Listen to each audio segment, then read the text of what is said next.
Hello, ఏంటి చూస్తున్నా? రాణి photo ఎప్పటిదా అని చూస్తున్నా.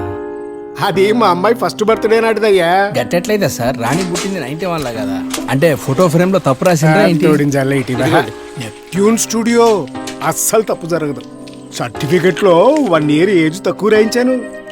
అదే జ్యోతి బాలామందిర్ లో జాయిన్ చేయించడం కోసం. ఇందా మొహం గడుక్కో, కేక్ ఎండిపోగలదు. ఇదేం పరేషాని? అంటే పితకిచ్చిన డీటెయిల్స్ అన్ని రాంగే. రేపు అందరూ ఖచ్చితంగా మా ఇంటికి డిన్నర్ కి రావాలి. మీకెందుకండి, ఇలా అందరినీ తీసుకొచ్చి బాధ్యత నాది. జాతకాలు కలిస్తే దేవుని దేవాలు కలిస్తే బాగుండు. పిత రిప్లై ఇచ్చిండో లేదు. జ్ఞానం అనే వెలుగును ప్రసాదించేవాడు గురువు.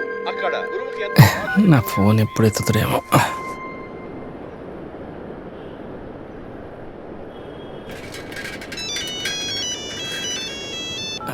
నమస్తే పిత. అర్ధరాత్రి మెసేజ్లు, లైవ్ కాల్స్. ఏంటిదయ్యా నీ బాధ? యాక్చువల్గా మొదట మీకు పంపించిన డేట్ ఆఫ్ బర్త్ తప్పు పంపించాను పిత. రాత్రికి అమ్మాయి బర్త్డే పార్టీకి పోయిండే. అక్కడ రాణి ఫోటోలో ఒరిజినల్ డేట్ ఆఫ్ బర్త్ చూసిన, అందుకే మెసేజ్ల మీద మెసేజ్లు పంపుతున్నా. ఒక్క నిమిషం ఆగు, చూసి చెప్తా.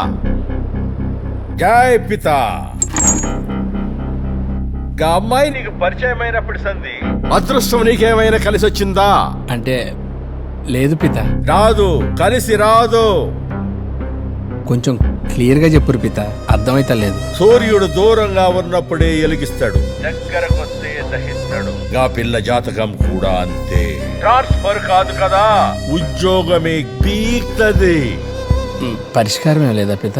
అరే ఓ పాగల్, నీకు 10 ఏళ్లకు వచ్చిన ఉద్యోగం పీక్తది అని చెప్పినా మళ్ళాగా ఆరాటమేందిరా? ఆ పిల్లకు దూరంగా ఉండుడే నీకు పరిష్కారం. అర్థమైందా? గట్లనే పిత.